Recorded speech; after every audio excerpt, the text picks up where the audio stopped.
And cruises, cruises are fun. I wouldn't go on a cruise unless it was with some friends though. I think it's a little bit more, not dog on my wife or anything, but I think when we have a group of people, it's a lot more fun.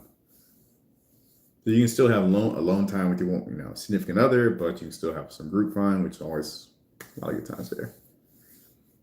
Celebrate training. Yeah, training's another one. Yep. So yeah, I'm on all three of those subreddits. I use all that stuff all the time. Definitely recommend it. Sometimes people on Reddit can be dicks, but I just realized that.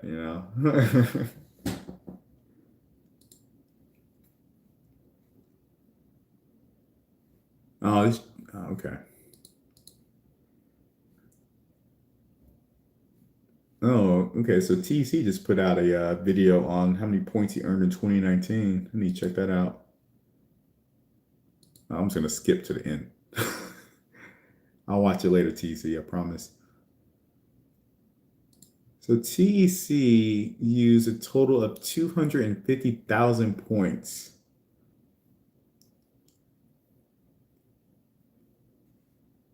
in 2019.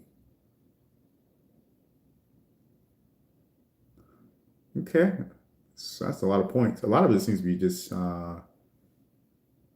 you use a lot of it on the Hyatt. Like I said, that's another good thing about the Chase Travel Portal.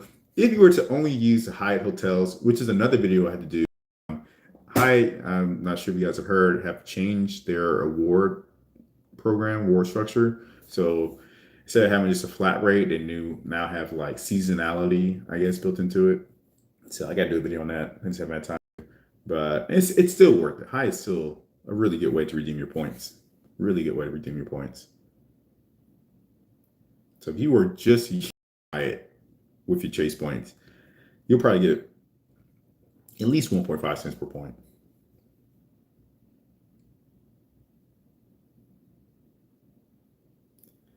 Yeah, I mean, I still look at churning for some information, but yeah, I'm not really those churning guys.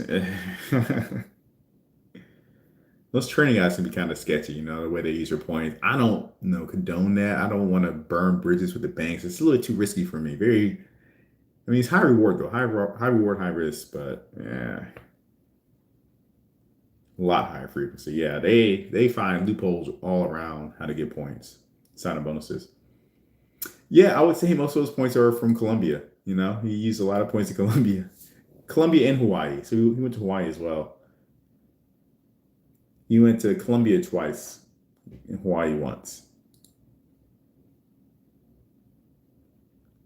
Hey man, hey, if you have somewhere you love to go internationally, no, absolutely nothing wrong with that. Like for me, I like to go into, so I'm going back to Hawaii in 2021 next year, around this time next year. So it'll be my third time going to Hawaii. I just really like going there. It's probably my favorite domestic place to travel to for a nice relaxing vacation. But it's kind of far and it's kind of expensive to get to, so I still like it. Internationally, I mean, I haven't really been to the same place. Well, I've been to Japan more than once, but other than Japan, I haven't really been to anywhere more than once internationally. So I've been to Europe before. I've been to Central America. Um, been to Hong Kong, but Japan's the only place I've been to more than once.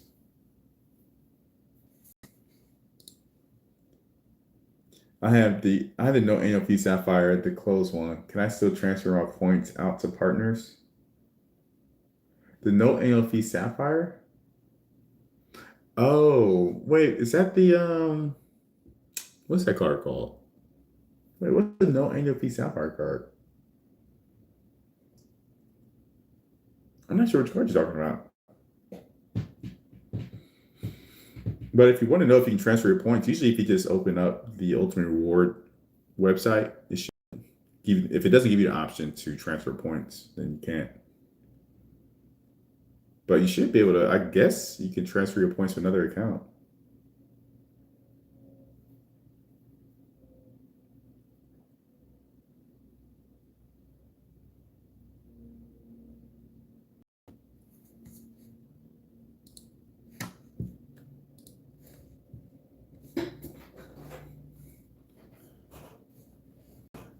Let's see. I'm gonna go back and rewatch my stream. I want to see how this video looks. Hopefully, I should have my camera back in the next couple of weeks.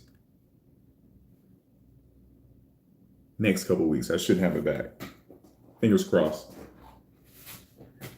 Because I really miss having my camera.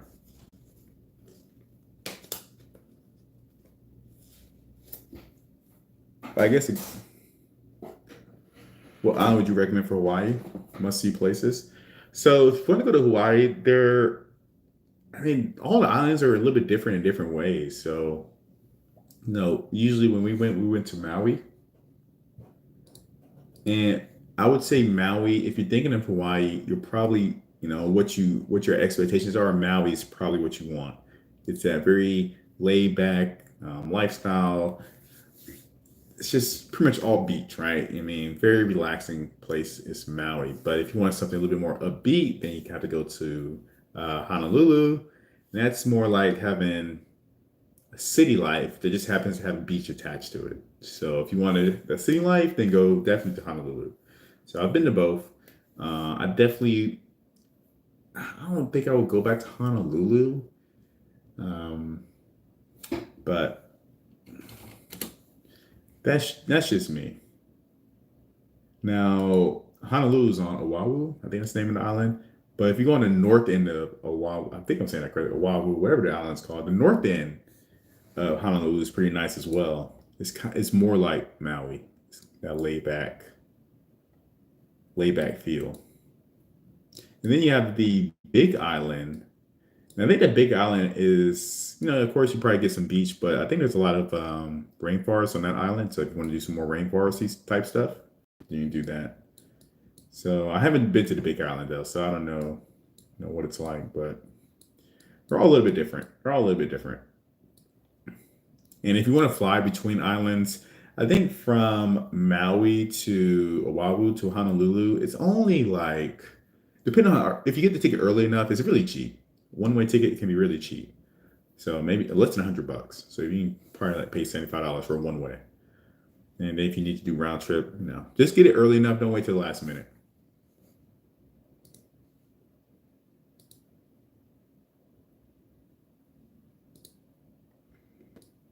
So we're going to Maui, like I said, in January next year. We're going to try to go for whale watching. So they have a lot of whale watching in the wintertime in Maui.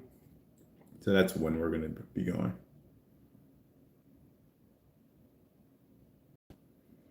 If you were look at the map for Maui, there's the Maui Island are like two islands off to its west coast.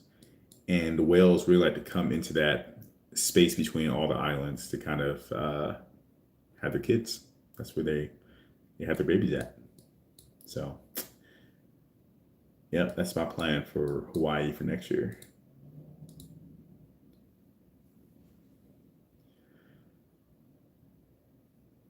Yeah, they don't make it too difficult, and do they? I know they have a benefit page for each of their cards, but I think they all make it a little bit difficult, to be honest. If you ever need to know the benefits for your Chase cards, just literally you can type in Chase, whatever the name of your card is, benefit guide, and it should be like a PDF you can download. So I would definitely keep that on hand whenever you travel or whenever you're booking your travel. You do it, make sure you're familiar with how all the benefits work before you start using the cards. So definitely a little tip.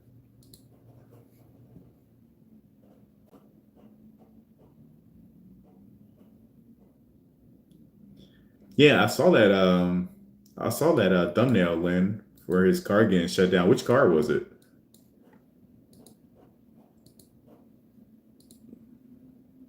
I haven't looked at the video yet.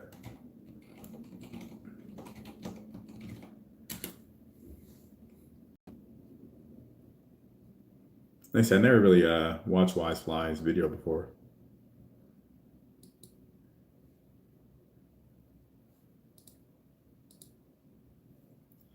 Nice, Armando. Man, see, I want to go to Maldives in 2020, but my wife, she wants to do other things. So, but yeah, that's something I want to do too, man. That's something I want to do too. Well, for me, I think Bora Bora is easier to get to for the U.S., so consider that as well. They're pretty much the same thing, slightly different culture in terms of the type of field that you get, type of food that you get might be a little bit different too, but they're essentially the same type of feel. So if you are in the U.S., I think it's easier to get to Bora Bora, or if you're on the North America continent, easy to get to Bora Bora, and then if you're like in Europe or in Asia, I think it's easier to get to Maldives. So just keep that in mind. Getting to these islands is the hard part. That's the hard part. Is finding rewards flights to Bora Bora might be a little bit difficult. I'm not sure how difficult it is to find a rewards flight to Maldives, but yeah, that's the big thing. But it's something on my list too to go to either Maldives or Bora Bora, either one of those, whichever one I can get to easier and cheapest.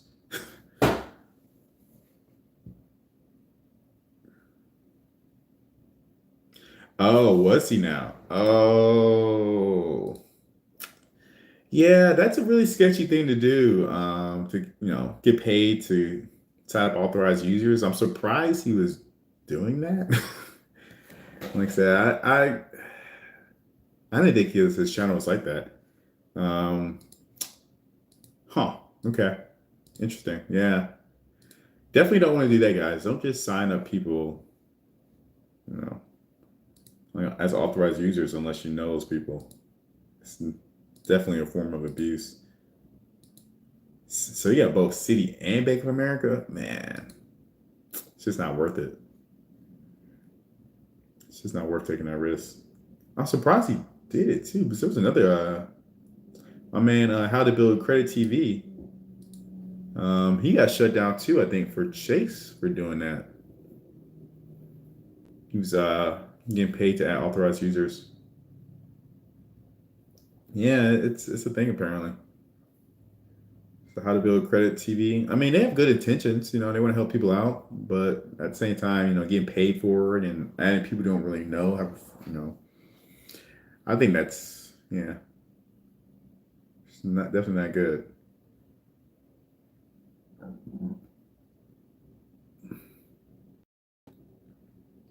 Oh, you did a stopover in Dubai? Oh, that's interesting. Okay.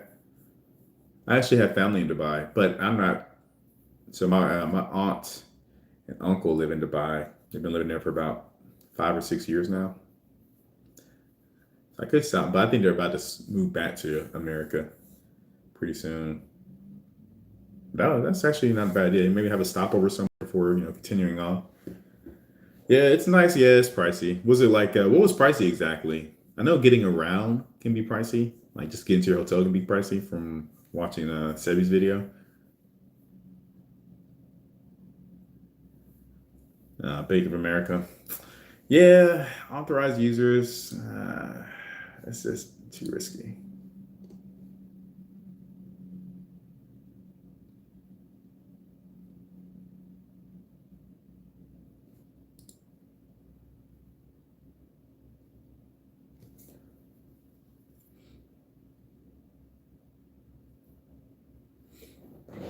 So you went from Fort Lauderdale to Dubai to Maldives.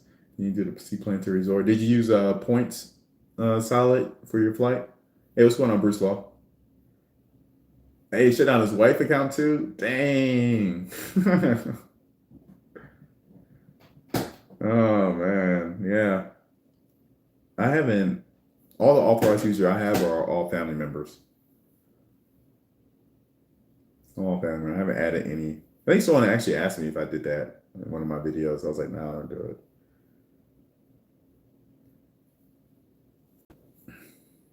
It helps if you have the hotel status for the free breakfast. So eat as much as you can. Pack peanut butter and jelly. Yeah, that's definitely on my bucket list. That's why I'm saving up all my Hilton points for that. I was gonna use some MX points for that too, but said my wife she wants to do something different, so we're gonna do something different. I'm gonna let her decide this next trip. I'm gonna let her decide. Happy wife, happy life, as they say.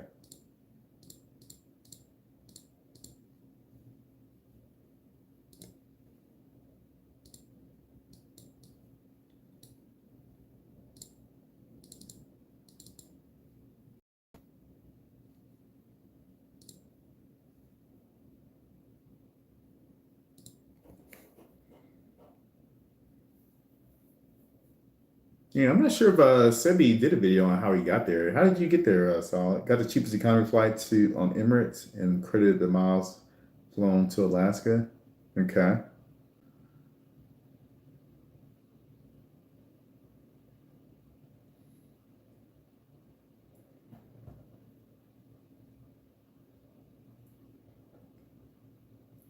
All right, I forgot about that part. Yeah, I'm gonna watch some of his videos. Like I said, I've never watched Wise videos. I mean, there are a lot of YouTubers I haven't watched before. Like there were so many credit card YouTubers until I started making my own YouTube channel or my own YouTube videos. So before, the only people I watched were Sebi and Shifu. Only two people I knew about. And then once I started last year, it's like 20 other YouTubers apparently. Didn't even know. I had no idea.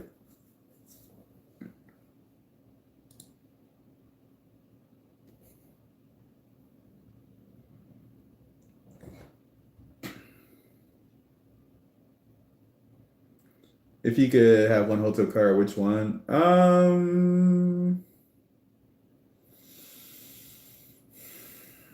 Probably, I want to say the Hilton Aspire card.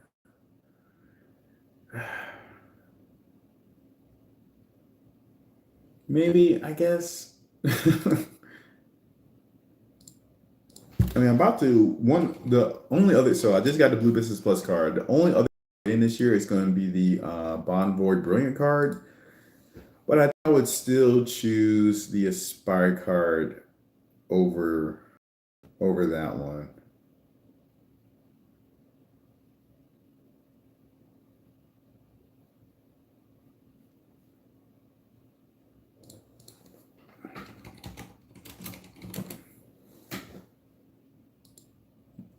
So the Hilton Aspire card, I mean, with Hilton Aspire card, you get the free night plus you get the $250 resort credit. So I think that's worth more than what the Brilliant card gives you. And you get diamond status. Of course, diamond status is also very important. Free breakfast, room upgrades. So with the Bonvoy Brilliant card, I think they still only give you gold status, if I'm correct, which doesn't give you free breakfast. It may give you room upgrades and late checkouts with gold status. But, other than that, Hilton Aspire card seems to be the best card. Now they did get rid of well, they didn't get rid of it, but the $250 airline credit, we all know how hard that is to use now, but if you can make it work, you can make it work. You then get the $100 Hilton property credit as well. So if you stay at a Waldorf Astoria or a Conrad, you get a $100 property credit. So a lot of those are resort credits or resorts anyway. So that kind of counts towards that. If you're staying at a resort, use that as well. A lot of value with this Aspire card.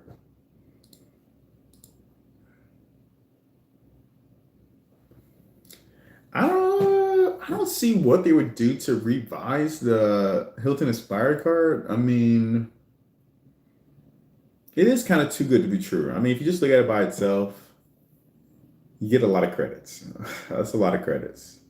Even though the $250 airline credit is still kind of hard to use, but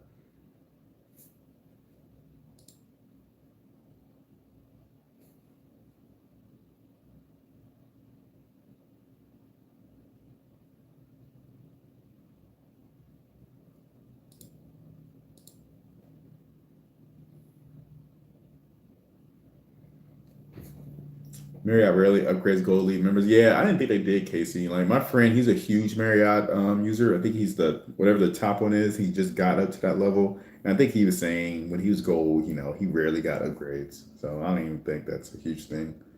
Yeah, I don't understand why Marriott gold status is so bad when you compare it to Hilton. Hilton's even gold status is actually better, or is it platinum? I don't know. The one below diamond for Hilton is even just as good, as better than Marriott's gold status. So I'm not sure why Marriott doesn't kind of, compete a little bit more with that. Spire card going to be 550. If it goes to 550, ooh, I am not sure if I'm gonna be able to keep the card at that point. I mean, with the resort credit and the free night, I estimate I can probably get enough to break even with that. But yeah, 550. I can actually see them doing that. I can see them doing that for sure. Like I said, the card does give you a lot. It gives you priority pass select as well. So if you decide to maybe get another card set up besides Chase, maybe go to Wells Fargo, you can just get the Hilton Aspire card to get your lounge access. No, that's definitely doable. Hmm. Yeah.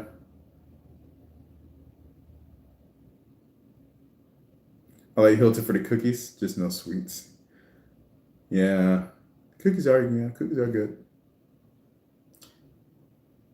Oh, that's a good question, Daylight. Do you think it's worth getting hotel credit cards if you like using Airbnbs? Thinking about getting a hotel one for resorts. Yeah. So, me and my wife are pretty big Airbnb fans. So, like I said, I'm doing a lot of domestic travel here in the States this year, but I'll probably Airbnbs for most of those, if not all of them. So is it worth getting? It depends, you know. If you want to do one nice vacation per year, getting the Hilton Inspired card is a good card to get because of its, credits and whatnot, and you get status as well. So yeah, it depends on your travel habits. If you only plan on doing Airbnbs, then yeah, no point getting a hotel card. But if you do want to stay at some, particular resort, I would say the best one to get is definitely going to be the Aspire card. The Marriott Bonvoy Brilliant card is not bad either. It does give you some pretty good benefits, but I'll definitely just get the Aspire card.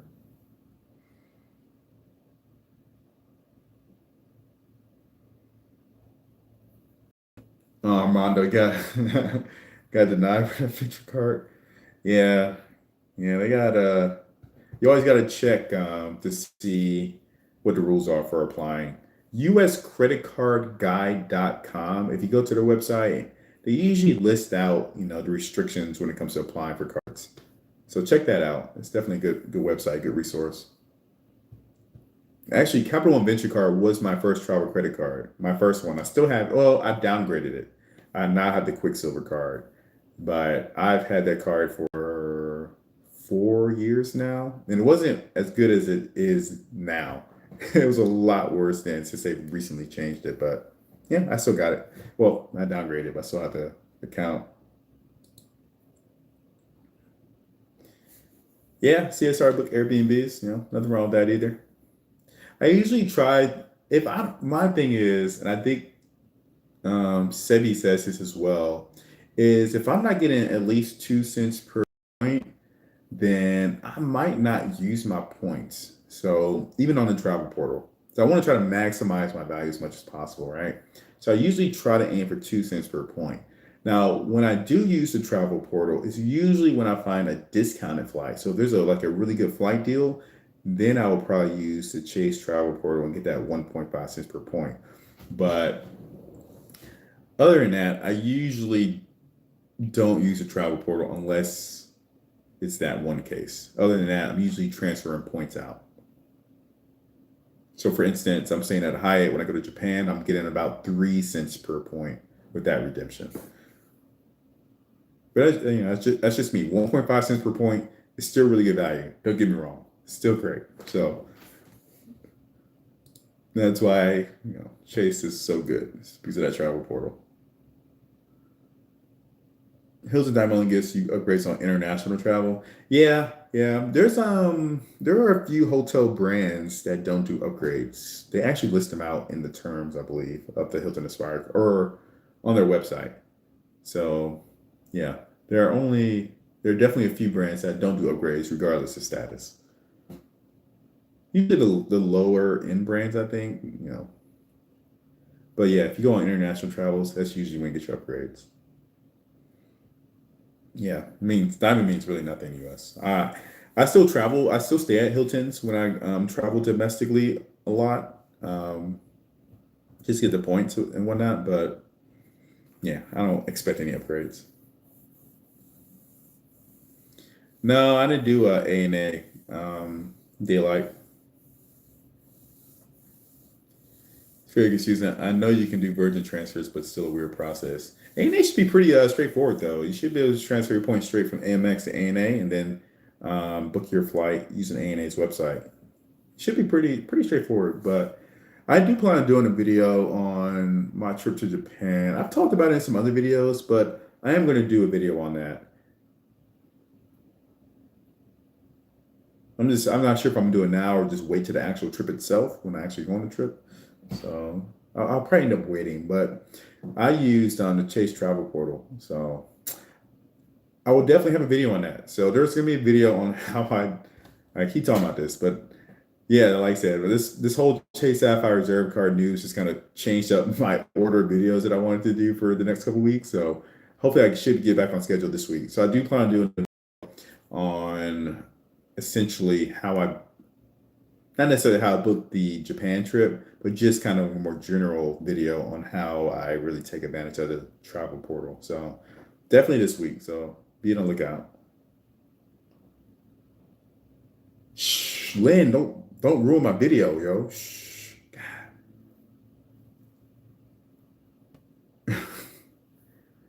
But yeah, pretty much what Lynn just said is how I booked my Japan trip.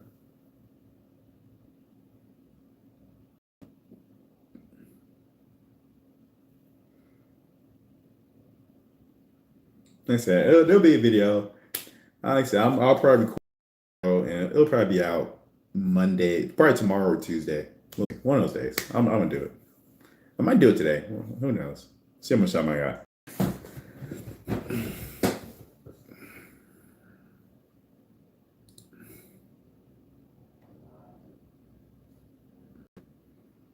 Yeah, I'm trying to see if there are any other Chase Sapphire Reserve card videos that I've missed. I'm trying to watch all of them. I'm trying to get everyone's perspective on this. And I read a lot of comments too. So I've been reading a lot of comments on different videos. I want to sort by upload date. So Proud Money, I haven't watched this video yet.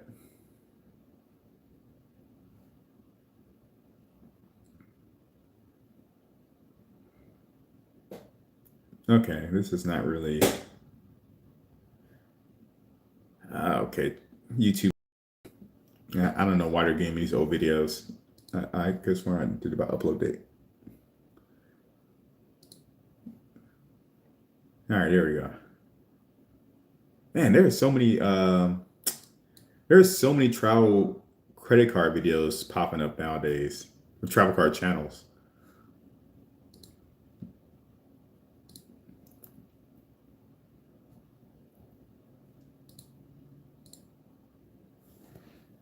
What is going on, TC? I know you're keeping this CSR card. I already know. I know you're keeping it. You should. It's still a good card. I think a lot of people who are jumping off boat probably didn't like the Sapphire Reserve card to begin with. I think they're just looking for an excuse now, which is fine. If we weren't getting value from it, fair enough. I get it.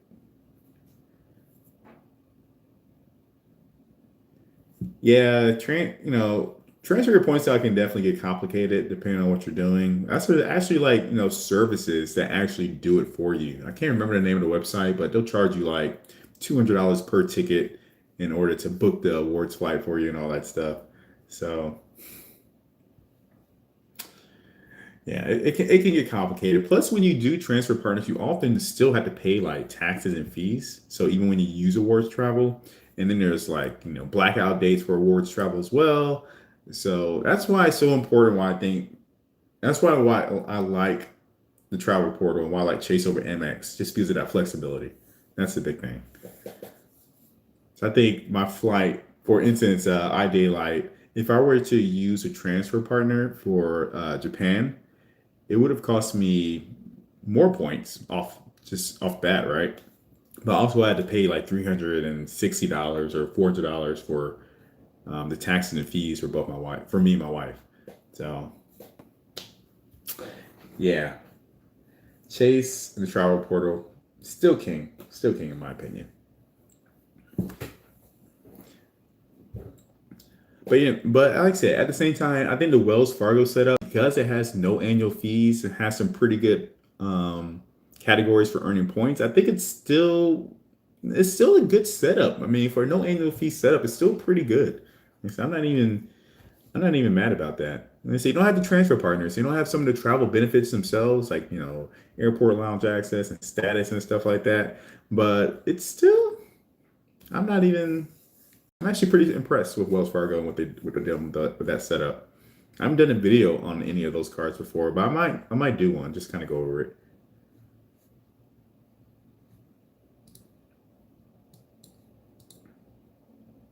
Yep, flexibility is definitely a must.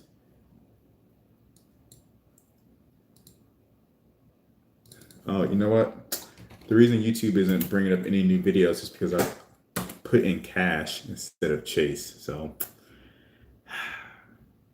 it's early, guys. It's early.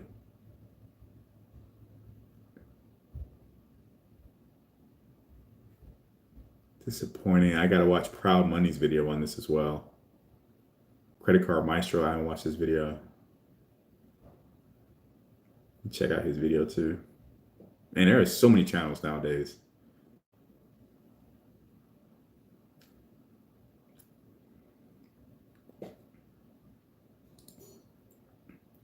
Who else do we got that I need to watch? And if y'all have watched any of these, let me know. You know, Points Pointers, has he done a video on this? I haven't seen a video from him on this.